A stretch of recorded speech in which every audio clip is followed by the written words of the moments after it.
백화점 명품관에 가면 길게 늘어선 줄을 흔히 볼 수 있죠. 이런 데서 가장 잘 팔리는 건 보통 가방입니다. 아마 당연하다고 말하시겠지만요. 그런데 생각해보세요. 사람들이 명품으로 주로 사는 상품은 왜 옷이 아니라 가방 같은 패션 소품일까요? 그리고 옛날엔 명품 브랜드를 입는 게 귀족이나 부자의 상징이었는데 지금은 선진국 기준으로 고등학생도 알바 몇 달 뛰면 명품 정도는 살 수 있습니다. 이제는 명품을 사도 그냥 명품을 좋아한다는 것 외엔 어떠한 상징도 되지 못한다는 거죠. 그럼 명품 브랜드들은 어쩌다 이렇게까지 대중화가 된 걸까요? 오늘의 수요 시장, 명품 패션 시장입니다.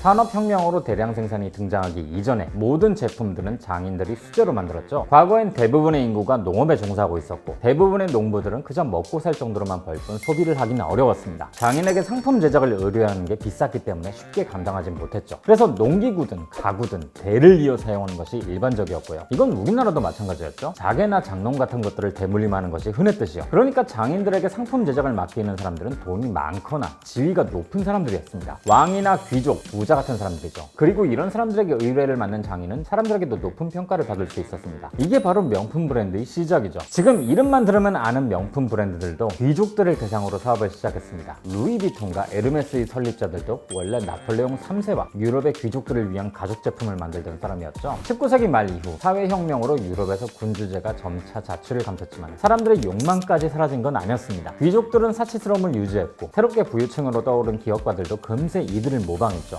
유명 브랜드의 패션쇼는 원래 이들을 위한 전시장이나 다름없었습니다. 디자이너의 옷을 입은 모델들을 살펴본 뒤에 패션쇼가 끝나고 매니저에게 아까 저 옷 마음에 들더라 이렇게 요청하는 거죠. 그리고 어떤 부분이 마음에 들고 어떤 부분은 고쳐달라는 식으로 해서 3번 정도 가봉한 후에 옷을 맞추는 거죠. 요즘엔 이런 식으로 옷을 사 입는 사람은 사실상 사라졌지만 1950년대만 해도 전 세계 20만 명의 부유층 여성들이 이런 식으로 옷을 사 입었어요. 미국에서는 이러한 방식이 문제로 작용했습니다. 유럽의 부유층들은 파리나 밀라노를 방문해 패션쇼를 보고 가봉일마다 매장을 방문하는 게 그렇게까지 어려운 일은 아니었지만 미국은 가봉일마다 대서양을 건너야 했으니까요. 그래서 이런 유명 브랜드들은 뉴욕과 샌프란시스코의 백화점에 자신들이 패션쇼에서 선보인 디자인을 1년간 복제할 수 있는 권리를 팔았습니다. 해당 브랜드의 디자이너가 직접 만든 오리지널은 아니지만 미국 사람들은 이를 사실상 동일하게 봐줬어요. 이게 별거 아닌 것처럼 보여도 극소수의 소비자를 위한 철저한 맞춤형 상품에서 대량 생산으로서의 실마리를 잡게 된 사건이었죠. 이런 변화의 흐름을 잡아내어 적극적으로 활용했던 곳이 바로 디오르였습니다. 크리스찬 디오르는 중산층 시장이야말로 명품 패션의 미래라고 정확하게 예견했던 사람이었죠. 하지만 접근법이 지금과는 좀 달랐습니다. 다양한 제조업체들과 협업해서 그들의 상품에 디오르의 이름을 붙일 수 있게 라이선스 계약을 맺었던 거죠. 그 덕에 50년대부터는 디오르의 이름이 찍힌 상품들이 다양하게 출시되어 대중성을 얻어갔습니다. 그리고 디오르의 보조 디자이너 출신 피에르가라든가 이브생 로랑이 이를 이어받아 자신들이 디자인한 기성복을 제조업체들이 생산하고 판매할 수 있도록 하면서 명품 대중화의 또 다른 길이 열리게 됩니다. 그리고 1960년대부터 불기 시작한 히피즘의 유행으로 과거 극소수를 위한 맞춤형 의상 시장은 저물기 시작했고 중산층 시장이 명품의 미래라는 것은 점점 확실해져갔습니다. 하지만 이와 함께 딜레마도 생겼죠. 명품 패션의 미래는 중산층 시장에 있지만 그쪽으로 확장할수록 브랜드 가치를 잃어버렸거든요. 디오르가 추구한 중산층 시장으로의 확장이 틀리진 않았지만 라이선싱이란 방법으로 인해 디오르의 이름이 여기저기에 남발되었습니다. 80년대 초 디오르로 라이선싱된 제품만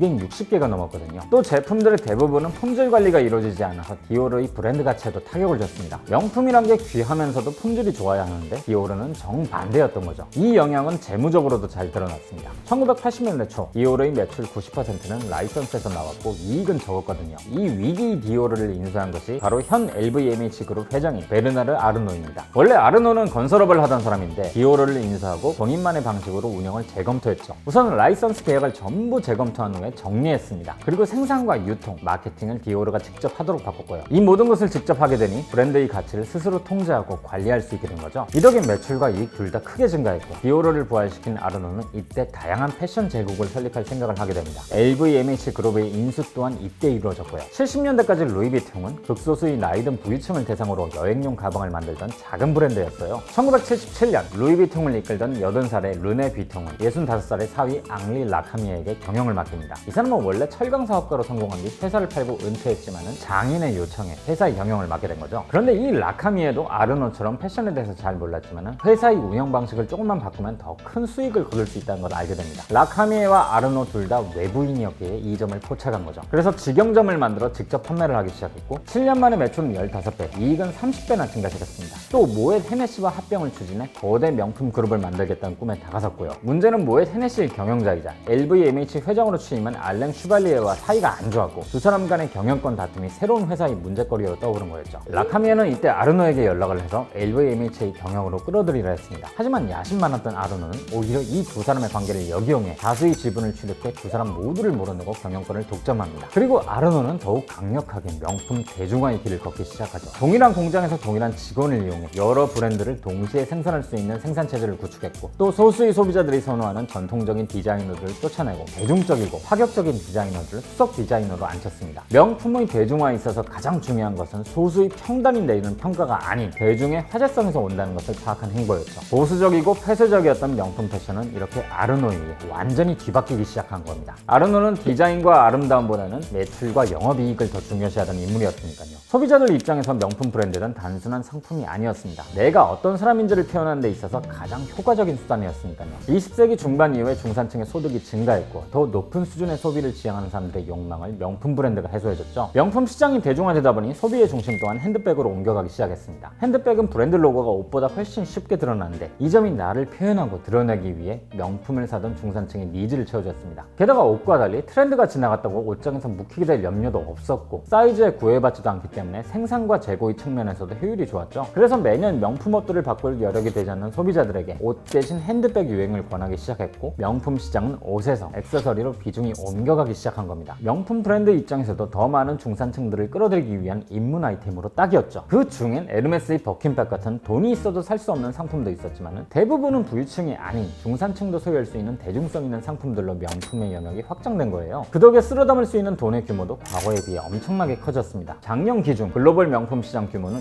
2,942억 달러로 삼성전자의 매출액과 엇비슷한 수준이죠. 그 중에서도 LVMH 그룹은 30%가 넘는 시장을 차지하고 있는데 정말 엄청난 규모입니다. 사람들은 어느 정도 먹고 사는 문제에서 해방되면 자신을 차별화된 존재로 표현하려는 욕구를 가지게 됩니다. 그리고 그 방식은 상위 계급이나 부유층의 소비를 모방하는 형태로 많이 나타나죠. 사실 역사란 개념이 생긴 이래로 꾸준히 반복되는 현상이기도 한데요. 이 때문에 베르나르 아르노는 명품은 영원히 성장하는 시장이라는 말을 하기도 했죠. 하지만 이 대중화의 방향성 속에서도 모두가 가질 수 없는 상품을 지향해야 하기도 합니다. 이 중심을 잘 잡는 것이 명품 시장과 명품 브랜드에 내려진 숙제라고 할 수 있겠네요. 그럼 다음 수요일도 새로운 시장과 함께 찾아뵙겠습니다. 안녕히 계세요.